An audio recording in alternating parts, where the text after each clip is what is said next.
Un déguisement pour Mendel.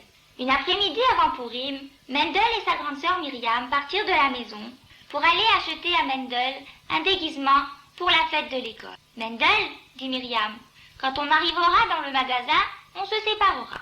Moi j'irai au rayon pour dames et toi tu iras aux jouets. S'ils n'ont rien là-bas, va voir dans les vêtements de garçon. Je te rejoindrai là-bas. Mendel alla voir au rayon jouets, mais il n'y avait pas de déguisement sur les étagères. Il demanda à la caissière, « Avez-vous des déguisements de Pourim ?» Elle ne leva même pas les yeux de sa machine et répondit, « Quoi? Tu veux du pudding? On n'a pas cela ici. Va voir à l'épicerie. » Et elle continua son travail. Mendel s'éloigna en riant, décidé à ne pas abandonner. Myriam le trouva au rayon pour garçons. Elle dit, « Je vois que tu n'as pas trouvé de déguisement. Écoute, allons d'abord en haut. Aux réparations, il faut que j'aille chercher ma montre que j'ai donnée à réviser. Après, on reviendra ici. On cherchera davantage. » Ils rentrèrent dans l'ascenseur à moitié rempli déjà.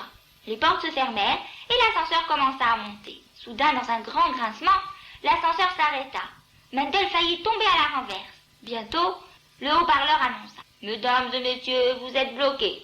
Mais ne vous faites pas de soucis, vous avez de la chance, car le mécanicien est justement dans le magasin. Dans 1 heure, vous pourrez sortir. » Mendel vérifia sur sa montre. « Oh là là !» cria-t-il, « je ne peux pas attendre si longtemps, je vais être en retard pour Mincha. » Mendel était très mal à l'aise en pensant qu'il faudrait sûrement dire Mincha là dans l'ascenseur devant tout le monde. Les gens vont sûrement me regarder. Que vont-ils penser? Mais bientôt Mendel se reprit. Comment? Mais ça veut dire que j'ai plus peur des gens que d'Hachem? Je vais dire Mincha ici, qu'importe tout le reste. Si Mordechai pouvait risquer sa vie et ignorer le plan de Haman qui voulait le tuer, s'il pouvait continuer à refuser de se prosterner parce qu'on doit servir et craindre Hachem seulement, alors le moins que je puisse faire, moi Mendel, c'est de ne pas avoir peur des gens qui me regardent.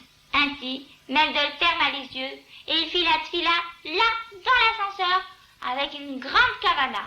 Qu'importe si les gens regardent. Plus tard, en sortant du magasin, Myriam et Mendel décidèrent de s'arrêter au rayon des garçons, une fois encore. Quand Mendel demanda à la vendeuse un déguisement pour Pourim, celle-ci s'exclama. « Quoi? Un médicament pour souris? Sûrement pas ici. Il faut demander à un vétérinaire. » Mais entre-temps, Mendel avait déjà remarqué derrière elle un rayon de solde. Il acheta une veste démodée en coton blanc avec des boutons sur le côté. Il la porta à la fête de l'école avec un pantalon noir et dans la poche de devant un immense peigne qu'il avait fabriqué lui-même. Il porta une perruque hérissée et une longue moustache bouclée. Ainsi, il était un barbier coiffeur et personne ne pouvait deviner son nom.